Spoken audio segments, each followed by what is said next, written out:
Ya, pemirsa, kebijakan tarif resiprokal pemerintah Amerika Serikat telah mendorong banyak negara untuk melakukan diversifikasi negara tujuan ekspor. Dan sebagai negara yang terdampak tarif impor, Indonesia juga memacu diversifikasi demi menjaga kinerja ekspor nasional. Keputusan Presiden Amerika Serikat Donald Trump untuk memberlakukan kenaikan tarif impor bagi banyak negara yang memiliki defisit perdagangan dengan negeri paman Sam telah meningkatkan kewaspadaan dan antisipasi banyak negara termasuk Indonesia. Dan salah satu strategi yang diterapkan adalah melakukan diversifikasi negara tujuan ekspor. Diversifikasi ekspor dan penguatan pasar dalam negeri saat ini menjadi game changer bagi pemerintah maupun pelaku usaha guna menjaga dan meningkatkan kinerja ekspor komoditas andalan Indonesia seperti pertambangan batu bara dan mineral, kemudian kelapa sawit serta besi dan baja. Indonesia Iron and Steel Industry Association seperti dikutip media mengatakan porsi ekspor produk baja ke pasar Amerika relatif kecil, sekitar 76.000 ton atau 0,7% dari total ekspor per kuartal 1 2025. Meski demikian, IISIA mewaspadai potensi membanjirnya produk besi dan baja dari negara-negara yang menjadikan Indonesia sebagai pasar alternatif. Sementara itu, industri pertambangan khususnya batubara juga terus mewaspadai dan mengantisipasi kebijakan tarif resiprokal yang dikhawatirkan berpotensi memicu perubahan dalam strategi energi global dan permintaan batubara dari negara-negara importir utama. Berbagi sumber, IDEX Channel. Ya, pemirsa, untuk membahas tema kita kali ini, diversifikasi game changer kinerja ekspor Indonesia. Kita sudah tersambung melalui Zoom bersama dengan Bapak Hari Warga Negara, Executive Director Indonesia Iron and Steel Industry Association. Kemudian juga ada Mas Fatul Nugroho, beliau adalah Wakil Ketua Umum Asosiasi Pemasok Energi Mineral dan Batu Bara Indonesia atau ASPEBINDO. Ya, halo Pak Hari, Pak Fatul, apa kabar? Baik, Ya, kabar baik, sehat semua Mas Pras, Terima kasih juga Mas atas Hari. waktunya juga Mas Fatul, Mas kemudian Pras. Pak Hari sehat ya. semua ya. Ya, Baik. menarik kalau kita cermati dengan informasi tadi yang sudah disampaikan begitu. Diversifikasi ini hampir semua negara ya saat ini melakukan seiring dengan semakin meningkatnya tensi perang tarif begitu yang diinisiasi adanya tarif resiprokal yang diterapkan oleh pemerintah Amerika Serikat. Tapi sebelum membahas lebih jauh, saya ingin ke industri Iron and Steel dulu nih Pak Hari. Seperti apa sih kondisinya saat ini hingga semester 2 tahun 2025? Apakah memang terdampakkah dengan adanya kebijakan dari tarif resiprokal Amerika Serikat, kemudian perang tarif juga banyak negara saat ini begitu Pak? Baik, Mas Pras, terima kasih kesempatannya. Salam hormat Mas Fatul, ketemu lagi. Siap, Pak Hari, Semua ya. warga negara, senior saya. Jadi gini Mas Pras, kalau dari industri kami besi baja, kami melihat bahwa di semester kedua 2025 ini masih cukup penuh dengan tantangan ya. Tidak hanya terhadap kebijakan Trump sebenarnya ya. Jadi sebelum ada kebijakan Trump juga memang banyak sekali anggota kami itu ya yang memang running dalam under kapasitas. Jadi di level 30 sampai maksimum 60% aja utilities yang mereka mampu jalankan sekarang. Nah, tapi memang selalu di dalam setiap keadaan pasti ada hikmah dan ada momentum dan ada kesempatannya seperti itu. Nah, kalau dilihat juga dengan kebijakan global yang ada, perang tarif yang dilakukan oleh Pak Trump ya kepada semua negara atau hampir semua negara di dunia, ini tentu akan ada imbasnya juga ya. Tapi memang kalau dilihat di industri kami, besi baja itu ekspor ya. Kalau ke Amerika, memang Amerika itu peringkat ke-11. Tadi sudah disampaikan juga bahwa sekitar 76-77 ribu ton saja. Nah, tapi memang negara yang perlu kita waspadai juga adalah negara-negara lain seperti Korea Selatan, Vietnam, Jepang, dan Taiwan yang memang mereka itu mendominasi ekspor besi baja mereka ke US. Ya. Nah, tentunya mereka akan mencari juga alternatif pasar yang dimana Indonesia pasti salah satunya. Jadi ini yang cukup challenging. Jadi kita juga banyak melakukan audiensi dengan stakeholder, ya, kemudian menyampaikan kondisi, ya, dan juga bahkan di beberapa klaster, kami punya 9 klaster dari hulu sampai ke hilir, itu sudah ada yang minta moratorium di industrinya. Jadi ini cukup challenging dan mudah-mudahan ada jalan keluarnya hasil-hasil kita beraudiensi dengan stakeholder. Nah, kalau dari sisi ekspor kita, ya memang ekspor besi baja itu ada di sekitar 5,4 juta metrik ton total, ya. Oke. Dan didominasi ekspor dari Indonesia itu paling banyak ke Tiongkok, Taiwan, dan Vietnam.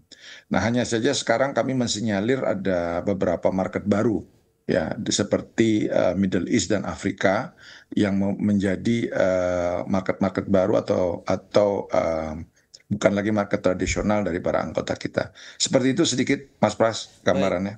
Ini menarik begitu update yang sudah disampaikan Pak Hari. Nah, Mas Fatul, dari industri pertambangan sendiri melihatnya bagaimana begitu? Apakah memang tekanan juga seperti yang dirasakan dari industri besi dan baja, bahkan sebelum adanya tarif resiprokal pun sudah mengalami tekanan, kemudian ditambah lagi dengan adanya perang tarif yang terjadi di global saat ini begitu?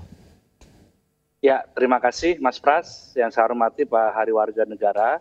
Memang seperti juga industri baja yang tadi disampaikan, industri pertambangan khususnya batu bara memang menghadapi juga tantangan di tahun 2025 ini. Oke. Yang saya istilahkan dengan adanya global market dynamics atau dinamika pasar global yang sangat mempengaruhi pasar komoditas mineral dan batu bara, khususnya batu bara. Nah, pada tahun 2025 ini memang terjadi penurunan dibandingkan dengan produksi dan juga kinerja ekspor dibandingkan 2024. Nah, namun sesungguhnya kalau berkaca kepada RKAB yang masuk kepada Kementerian SDM yang sudah disetujui, yaitu rencana produksi nasional di tahun 2025 adalah sebesar 740 juta ton. Sementara produksi sampai dengan Juni atau semester pertama 2025 itu adalah sebesar 300 juta ton. Artinya ini masih on the track, ya, masih sesuai dengan target. Namun kalau kita berkaca secara year on year, semester 1 2024 ini memang sebesar 400 juta ton. Artinya ada penurunan dibandingkan dengan tahun lalu itu sebesar sekitar 25%. Namun saya istilahkan bahwa di tahun 2025 ini sebetulnya ya pasar komoditas batu bara ini memang sedang bergerak downtrend dari sejak Januari hingga Juni 2025. Namun kalau kita mengacu kepada harga batu bara kepada ICI, Indonesian Coal Index, ini mulai ada pelandaian dari dari Januari 2025 itu harga untuk katakanlah ICI 4 masih di sekitaran 50 sampai 60 dolar. Nah, maka di bulan Juni Juli ini sudah melandai di sekitaran 40 dolar. Artinya sudah tidak ada penurunan, bahkan untuk di minggu kemarin itu ada naik sedikit 0,15 sampai 0,24 dolar per tonnya. Artinya ini sudah mulai bergerak sideways dan mudah-mudahan ini sudah pada titik supportnya untuk kembali rebound di harga komoditas batu bara. Demikian. Baik Mas Fatul dan juga Pak Hari, bahwa memang diversifikasi apakah benar-benar nantinya menjadi solusi yang solutif ataupun game changer juga untuk industri di tanah air. Kita akan bahas nanti di segmen berikutnya ya, kita akan jeda dulu sebentar. Baik pemirsa, jangan beranjak dari tempat Anda, kami masih akan segera kembali usai pariwara berikut ini.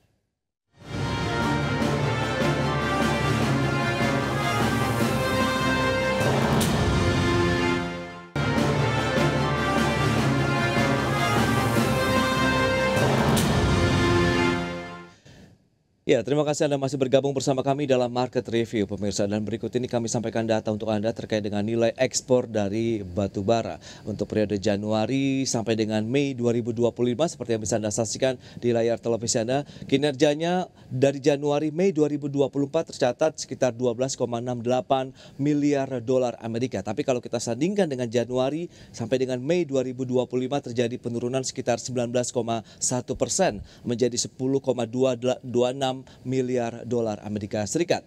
Itu dia dari sisi nilai ekspor batu bara. Kemudian untuk volume ekspor batu baranya seperti apa? Seperti yang Anda saksikan juga dari Januari sampai dengan Mei 2024 kita bandingkan dengan tahun 2025. Ini juga mengalami penurunan tapi agak kecil begitu 4,65% dari sekitar 169,99 juta ton menjadi 156,37 juta ton untuk volume ekspor batu bara Januari Mei 2025. Ya, kita beralih ke komoditas besi dan baja seperti apa? Ya, ini dia nilai ekspor besi dan baja di bulan Mei 2025 data dari BPS.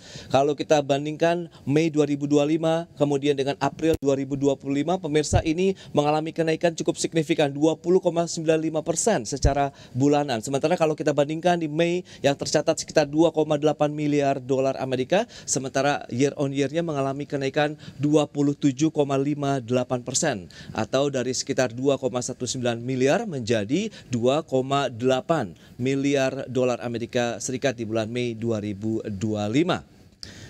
Itu dia beberapa data terkait dengan nilai ekspor. Kemudian bagaimana berikutnya kita cermati dari sisi konsumsi. Ya, ini dia konsumsi baja nasional.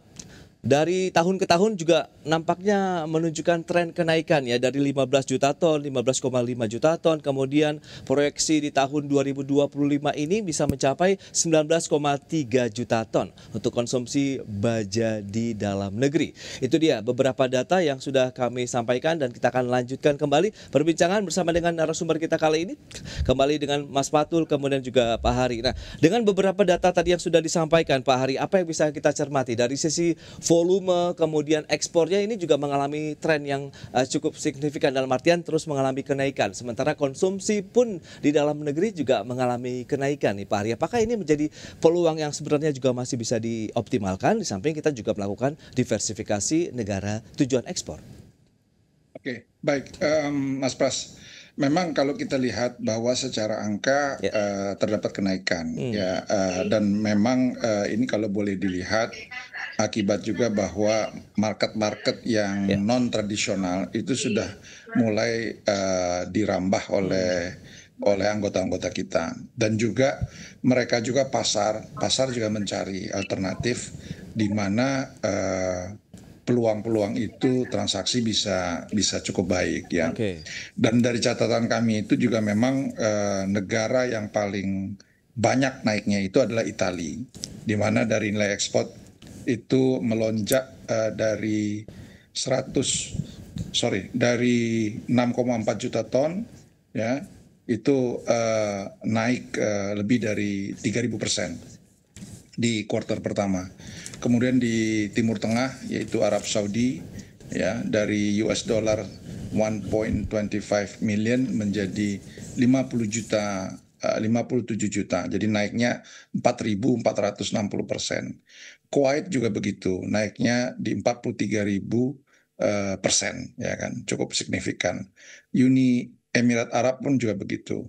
Dan ada beberapa di kawasan Afrika seperti Afrika Selatan dan Angola. Itu juga naiknya di atas 1.000% transaksinya. Jadi ini cukup menarik ya, karena boleh dibilang berarti pasar-pasar yang non tradisional itu sudah mulai dirambah oleh anggota-anggota kita.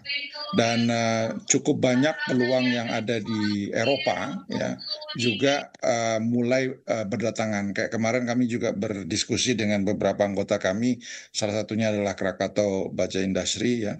Itu order dari Spanyol dan dari Polandia juga meningkat. Nah, ini memang belum tercatat di BPS, tapi artinya pasar-pasar non tradisional itu yang tadinya didominasi oleh Tiongkok, Taiwan ya, itu sudah bergeser ke wilayah Middle East, kemudian wilayah Eropa dan wilayah Afrika. Demikian Mas Pras. Baik, itu dia. Kalau dari pertambangan sendiri, Mas Fatul, Anda melihat bagaimana dengan tren yang tadi sudah disampaikan juga untuk ekspor batu bara, tapi ya justru ini ada penurunan ya dari sisi nilai ekspor, kemudian volume juga mengalami penurunan kalau kita sandingkan Januari, Mei 2025 dan 2024 ini.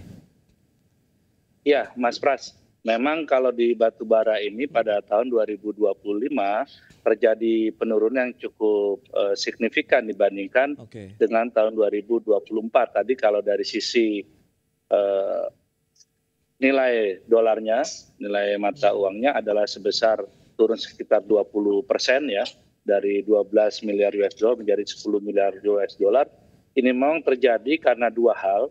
Yang pertama adalah memang turunnya harga komoditas batu bara yang tadi saya sampaikan, memang secara year to date dari Januari sampai sekarang ini turun sekitar 20% ya, dari sebelumnya sekitar 60 US dollar untuk ICM 4 menjadi sekitar 40-an US dollar per tonnya. Nah, kemudian juga dari sisi volume ini juga terjadi penurunan.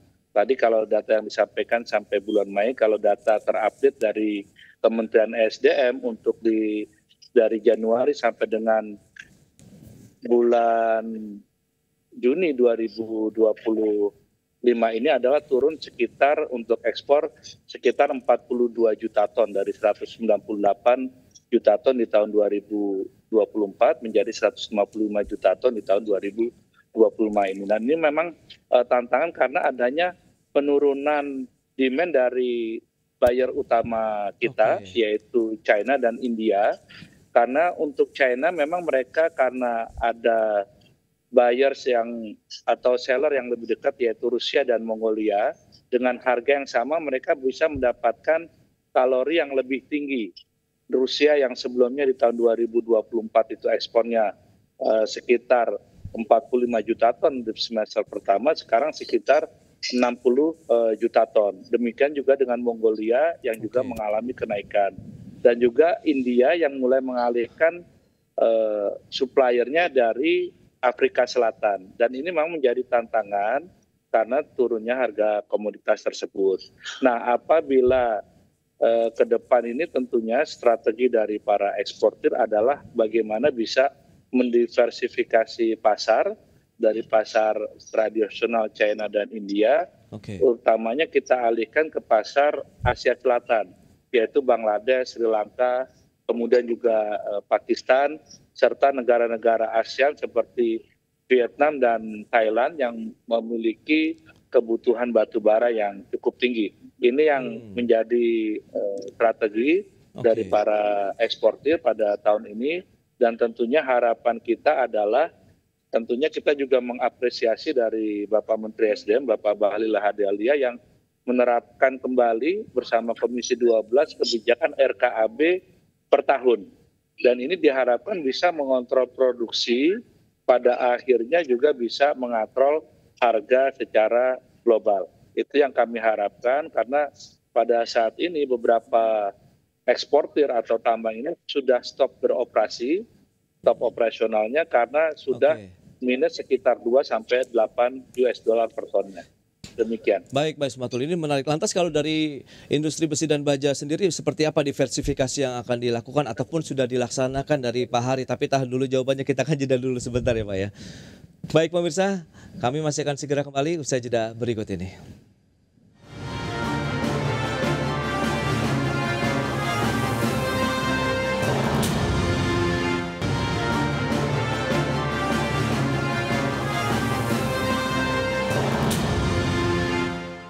Baik pemirsa, kita lanjutkan kembali perbincangan bersama dengan Bapak Hari Warganegara, Eksekutif Director Indonesia Iron and Steel Industry Association, kemudian ada Mas Fatul Nugroho, Wakil Ketua Umum Asosiasi Pemasok Energi Mineral dan Batubara Indonesia. Nah Pak Hari, kalau memang tadi sudah disampaikan oleh Mas Fatul, diversifikasi juga sudah dilakukan ke negara-negara lain, khususnya di Asia Selatan. Untuk industri besi dan baja kemana nih Pak Hari, silakan. Ya baik, jadi pasar-pasar non tradisional untuk ekspor itu sudah dirambah oleh anggota-anggota kita ya. Dan boleh dibilang bahwa strategi diversifikasi ini dianggap sebagai langkah adaptif dan strategis yang sudah harus dilakukan sejak sekarang gitu loh. Nah, dan negara-negara yang menjadi bagian diversifikasi ekspor tadi, seperti tadi sudah saya sampaikan juga bahwa yang cukup signifikan itu adalah di Italia, di mana nilai transaksinya itu dari 6,4 juta US dollar di tahun lalu ya, dan di kuartal pertama tahun ini itu menjadi 199,5 juta US dollar. Jadi melonjaknya cukup drastis, sekitar 3.000-an%. Kemudian kawasan Timur Tengah juga ya, seperti Arab Saudi, Kuwait ya, Arab Saudi, Kuwait dan UEA ya, Uni Emirat Arab. Itu juga rata-rata kenaikannya itu dari 135% ya, year to year ya di UEA ya. Kemudian kalau di Kuwait itu Kuwait Ya, itu 43.000-an% ya, cukup signifikan ya. Dan juga Arab Saudi di atas 4.000% naiknya seperti itu. Nah, kalau di kawasan Afrika itu ada Afrika Selatan, ada Angola seperti itu. Dan kenaikannya juga kalau ke Angola itu naik 752% ya, itu dari 1,28 juta US dollar naik menjadi 10,9 juta US dollar. Afrika Selatan juga begitu, naik 1.400% year to year, dari angka 1,25 juta US dollar menjadi 18,9 juta dolar.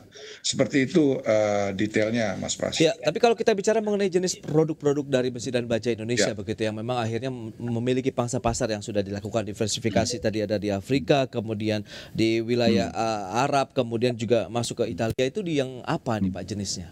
Oke, jadi ada lima produk, lima besar kami kategorikan sebagai produk ekspor. Yang pertama itu adalah ferroalloy. Nah, ferroalloy ini volumenya itu mencapai 2,7 juta ton ya. Dan kemudian nilainya juga sekitar 3,8 juta US dollar seperti itu. Kemudian yang kedua didominasi oleh semi finish slab. Jadi ada semi finish slab itu volumenya itu sekitar 573.000 ton ya, nilainya 553 juta US dollar, itu naik 8%. Kemudian yang produk jenis ketiga itu adalah hot roll coil, HRC stainless steel. Jadi dia udah digulung ya, udah stainless steel, volumenya itu 517,9 ribu ton, US dollarnya itu di 895 juta US dollar. Yang keempat adalah semi finish billet, volumenya itu di 500.000 ton ya, dan nilai US dollarnya 300 juta, dan ini naik sekitar 4%. Dan yang terakhir adalah CRC stainless steel atau cold roll coil stainless steel, itu volumenya 282.000 ton ya, kemudian US dollarnya 458 juta US dollar, naik sekitar 7%. Itu adalah 5 jenis produk dari besi baja yang kita ekspor, Mas Pars. Oke, itu dia. Dari sisi peningkatan trennya naik begitu ya untuk eksportasi besi dan baja begitu. Tapi kalau dari sisi komoditas lainnya seperti pertambangan ini bagaimana? Kalau memang tadi ada penurunan kaitannya dengan harga, permintaan yang turun dari China kemudian India, apakah nanti lebih banyak untuk diserap pasar domestik atau bagaimana nih Mas Fatul? Ya, untuk pasar domestik itu diproyeksikan di tahun 2025 ini kebutuhannya sekitar 270 juta ton sampai 300 juta ton untuk kelistrikan maupun industri umum. Dan ini secara umumnya sudah maksimal. Artinya dari rencana produksi di tahun 2025 ini sekitar 740 juta ton, sekitar 470 sampai 500 juta tonnya itu adalah untuk pasar ekspor. Nah, saya masih tetap konsisten di proyeksi kami dari SPBindo sejak awal tahun lalu. Memang ini downtrendnya adalah di semester pertama, dan ini terbukti dari ICI yang mulai melandai di 3 minggu terakhir ini. Dan ini kami harapkan sudah mencapai, artinya titik support dan kami berharap ini bisa rebound karena memang harga yang saat ini adalah betul-betul sudah memang harga produksi, sudah pada harga pokok penjualan HPP-nya. Nah, inilah yang kami harapkan bisa meningkat di semester kedua ini, dan harapan kami tetap memang pasar terbesar adalah dari China dan juga India. Dari 500 juta ton yang kita ekspor di tahun 2024 lalu, setengahnya itu 250 juta ton diserap oleh pasar China dan sekitar 140 juta tonnya itu adalah pasar India. Artinya kami harapkan kebutuhan di China dan di India akan meningkat di semester 2 ini karena ada pembangkit-pembangkit PLTU baru yang mulai COD di tahun 2025 akhir ini di China. Dan juga India yang secara pertumbuhan ekonominya juga diproyeksikan sekitar 7% dan peningkatan tertingginya dari kebutuhan industri baja dan tekstil di India yang sekitar sampai 14% pertumbuhannya. Dan ini yang kita harapkan bisa mengerek kembali baik harga komoditas batu bara global maupun dari sisi volume permintaan global. Demikian. Baik, itu dia beragam strategi sudah diterapkan dan nampaknya memang ini kalau kita bicara mengenai diversifikasi tujuan ekspor ini menjadi solusi juga ya, game changer ya terkait dengan industri nasional kita begitu di tengah dinamika geopolitik, geoekonomi yang tengah terjadi saat ini. Baik, Pak Hari, Mas Fatul, terima kasih banyak atas informasi, update dan juga insight ini yang sudah disampaikan kepada pemirsa IDX Channel pada hari ini. Selamat melanjutkan aktivitas Anda kembali. Salam sehat, sampai berjumpa kembali Pak Hari. Mas Fatul, terima kasih. Pak Hari. Terima kasih. Mas Fatul, terima kasih. Sampai ketemu lagi.